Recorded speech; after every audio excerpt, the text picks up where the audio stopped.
আসসালামু আলাইকুম। আপনারা এই ভাইয়ের ভিডিওটা শেয়ার করেছেন বলেই কিন্তু এই ভাইয়ের পাশে আমরা আবারও আসতে পারেছি। এক আপু 5,000 টাকা পাঠায়, তার মধ্যে 4,000 টাকা ভাইয়ের হাতে দিব এবং 1,000 টাকা মেয়ের হাতে দিয়েছি। মেয়ে নাকি স্কুল ড্রেস কিনতে পারছে না, তো ওই যে মাদ্রাসার ড্রেসটা বানানোর জন্য 1,000 টাকা লাগবে, ওইটা দিয়েছি, আর 4,000 টাকা ভাইয়ের হাতে দিব। এই মানুষটাকে দেখে যদি আপনার মায়া লাগে অবশ্যই ভিডিওটা শেয়ার করবেন। দেখেন একদম কঙ্কালের মতন হয়ে গিয়েছে, দিন দিন অবস্থা খুবই খারাপের দিকে। ওনাকে আবারও রাজশাহীতে ডাক্তার দেখানো লাগবে। আর আমরা আসছিলাম আজকে এই যে এই টাকাটা ওনার হাতে বুঝাই দেওয়ার জন্য। ভাই এই টাকাটা নেন।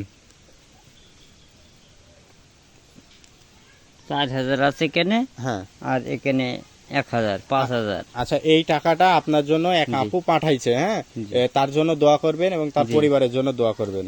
যে আপু আমাকে 5,000 টাকা দিয়ে চিকিৎসা হওয়ার জন্য দিয়েছে, সে আপুর যেন আরও মানুষের পাশে দাঁড়াতে পারে।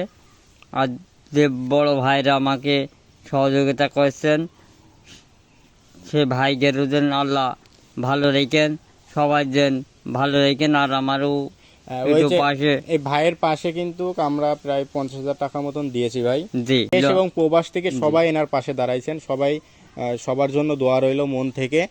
আর আমার এই বাচ্চা মাদ্রাসায় পড়ে, হুম। নাক জাম হয়ে যাচ্ছে, পলিপাসের জন্য চিকিৎসা করতে পারছে না। আপনারা একটু দোয়া রইল আপনাদের জন্য।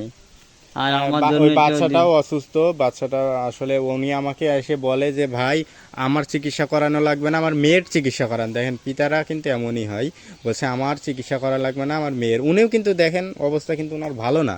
আসলে উনার শরীরটা আমি আগে থেকে এখন দেখছি আবারও খারাপ হয়ে গিয়েছে।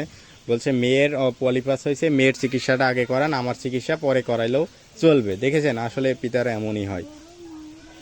তো ভিডিওটা আপনারা একটু শেয়ার করবেন এই ভাইটা এবং এই ভাইটার মেয়ের পাশে যেন সবাই দাঁড়াইতে পারে, এই তৌফিক দান করুক সবাইকে। তো সবাই ভালো থাকবেন। আসসালামু আলাইকুম।